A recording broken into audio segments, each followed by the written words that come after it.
Hello, my name is Hazel Wright and I am half of Menopause and Me with Sally Watton from Crystal Learning. This video is a taster video of my first session of my Living Well with Menopause talkshop. So if we were doing this session face to face, I would ask people to tell us a little bit about themselves, and also to explain where they think they are on their menopause journey, if we want to use that word. So I will introduce myself. So I have been self-employed for 4 years as a personal and team development trainer. About a year ago, I started working with Sally on Menopause and Me.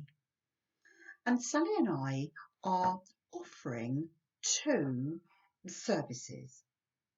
So the first one is we are offering to businesses and organisations a short workshop that will help to raise awareness of menopause in the workplace. It will look at the effects of menopause on the workplace and the effects of the workplace on women who are going through the menopause. And it will offer a few simple, inexpensive ideas for making changes that will make the lives of women going through the menopause slightly more pleasant at work.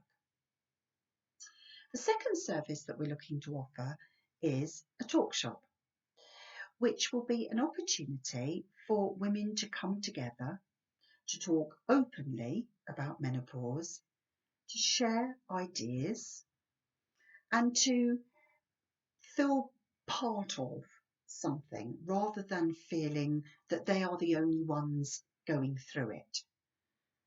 That horrible feeling of being the only one and being isolated. I should say at this point that Sally and I are not experts in menopause, but we have both had personal experience of the menopause, and we've both had very different experiences. My menopause was really quite difficult, and at the time when I was going through the menopause, I was also a team manager for a team of mainly women, and many of whom were going through the menopause. So I experienced firsthand the impact of menopause on the workplace, and I sort of worked out how just a few simple changes can make such a huge difference to how women feel. So that's me. Where I am in the menopause, because I am now 62, I think really I am through the menopause. But I do still have some symptoms remaining. So I do still get hot flushes. I do still get night sweats. And through my menopause, I had problems with raised anxiety levels. And although those levels have kind of gone back down now to a much more manageable level, I know that they are still more raised than they were before I started the menopause. So, introductions over, I would then look at a few facts about menopause. So, the word menopause actually comes from 2 Greek words, meaning a stopping of the monthly period. So, it's really a moment in time. Yeah, it's the time which is a year since a woman has had a monthly period. Anything before that is called the perimenopause, and anything after that is called the postmenopause. But more and more now we use menopause as a general term to cover that whole time, and we will certainly be using the word in that way. 3 out of every 4 women going through the menopause experience symptoms, and for 1 out of those 3, the symptoms will be severe and debilitating. The average age of menopause is 51, but we always say give or take 10 years because it can happen much earlier than that, it can happen much later than that. And every woman will experience menopause in her own unique way. There are now 34 recognised symptoms, of which on average a woman will experience 8. That's on average.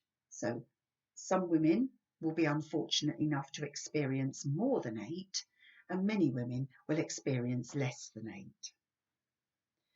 So through the course of the talk shop, we look together at ways of managing symptoms. But management is individual, and we will all make choices that are right for us at the time. And what is right for one person is not necessarily right for another.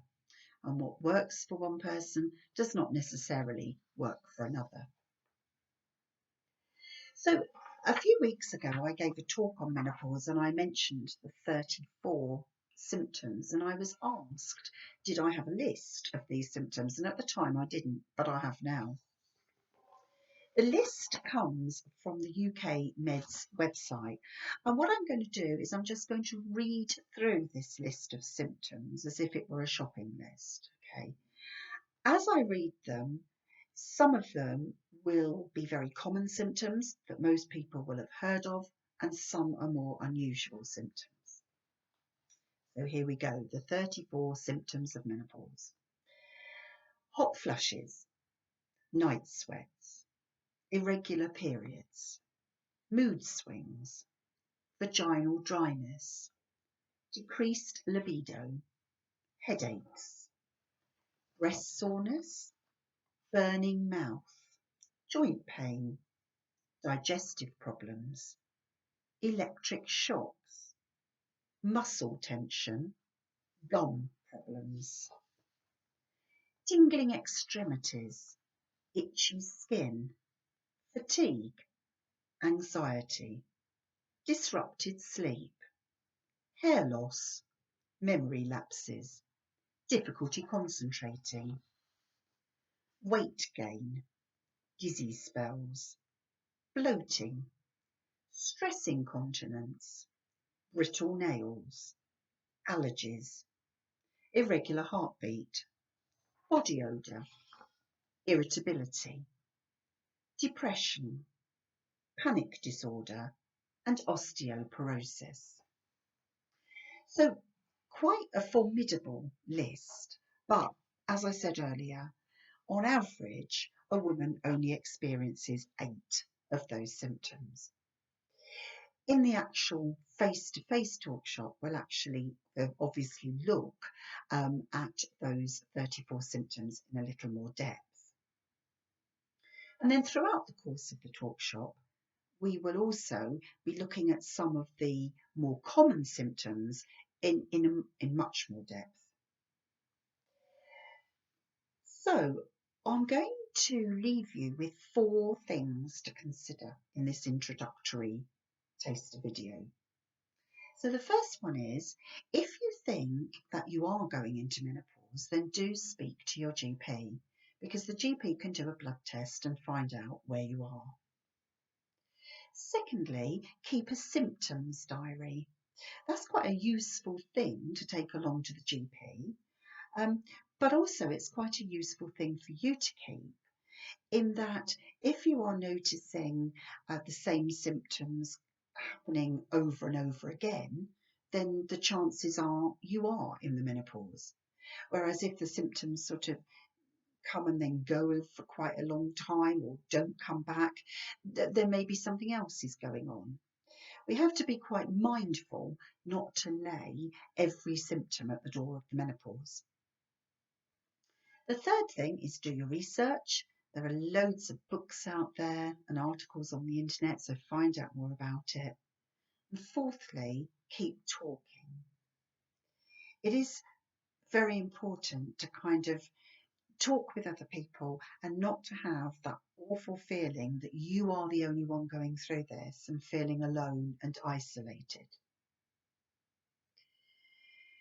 Just be aware that if you do go to speak with your GP, sometimes that can be quite a negative experience because a lot of GPs only seem to be able to offer HRT or antidepressants. I was certainly offered antidepressants.